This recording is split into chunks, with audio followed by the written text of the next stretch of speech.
So my buddy here has to pass the mission, so he's getting a knock sensor code. So we purchased the cheapest knock sensor we can get from AutoZone. It's their last one. It was like $60. He's a truck driver. He's not a mechanic. He said he's watched a YouTube video, and he has somewhat of experience of trying to figure out how to do it. So I'm gonna let him do it. I'm just gonna record what it's like for like an average non-mechanic. He's a truck driver to do it. So, and those kind of be like a little how-to also. All right, he's gonna get started. You're gonna actually watch the video while doing it? Yeah. That's fine by me. Let me give you a recommendation. I like to put the hood on the service setting right here. It just allows more lighting and you won't hit your head on it. But yeah. So this average Joe here, his name is actually Amir, is taking the internet to his advantage to watch a quick clip on how to do it, and then he's gonna attempt it. He's a non-mechanic, he's just a truck driver, so let's see how this goes. He's smart enough to use the internet to his advantage, and that's a good route to take. I'm going to help him as least as I can. Unless he's really struggling, then I'm going to help him. On average, this job for me takes about 10 to 15 minutes. No lie. I could, That's a 10. that's a 10 mil. No lie, I can do this pretty quick. I've done it before. I have like a little trick to do it. But let's see what he can do it in and help him if he needs it. Like, you just have to tell him that was a 10, you know, but he doesn't know, you know, the Hondas are either 10, 12, 14, 17. But, you know, he's as much as a rookie mechanic as you'll see, you know, barely any experience. He started by removing the two 10mm nuts on top of that cover, and now he proceeded to take the 12mm headed bolts and nuts for the intake plenum this side. So that's what he's doing right now. I kind of helped him by giving him a extension with a swivel, so boom, you can just zip them out. The gun's right there, but he wants to do it by hand, so we're gonna let him do it by hand. But that's the next attempt, or the next step he's doing.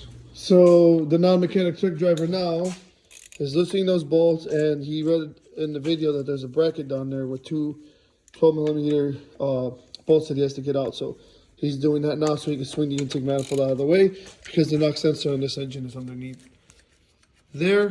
so to get to it. So the rookie mechanic, first time doing this ever, took the bottom bracket off, took all these bolts off, and he got this out. So I told him, hey, look, if you could just move this out of the way and bungee cord it to the side, you can reach in there and grab the knock sensor and sneak it out. So that's what we're going to do. So I came over here to show him a little trick. You don't have to fully remove this all the way out. Maybe if you're changing the starter down there, but not the knock sensor. He can like weasel his way in there. So he read that it's a 27mm, but what you can do is here, take the knock sensor out, and you try to fit the 27mm in it. Don't drop it. Do it from the bottom.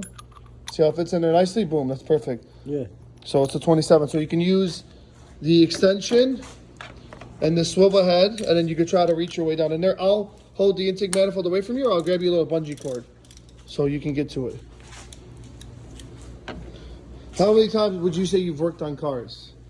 Shit, man. Maybe once or twice. Couple times his life. Couple times. He's rookie as it gets. You just cracked it loose. We use my little contraption of the bungee cord. I'm kind of holding it away.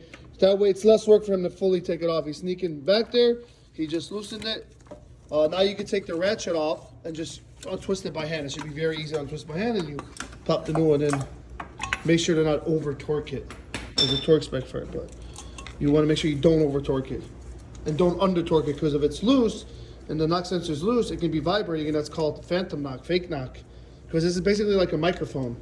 So if it's vibrating loose down there, it's going to set itself off. So make sure you tighten it, but not over tighten it. You getting it? Yeah.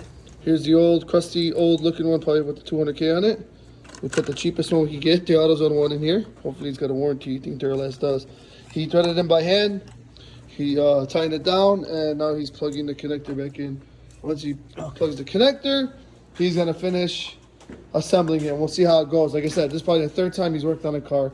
Nothing at this extent, you know, at all. So YouTube definitely helped him out. I'm here to let him use my tools and babysit, but this is going good for him. All the intake manifold 12 mils are tight. He tightened the bracket on there. He's putting the brake hose on. He's just smacked the intake back on, and that's pretty much all he did. He's got to plug this back in, and he's done already.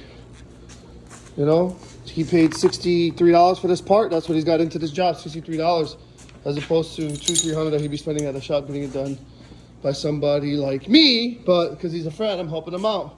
So come do it here yourself.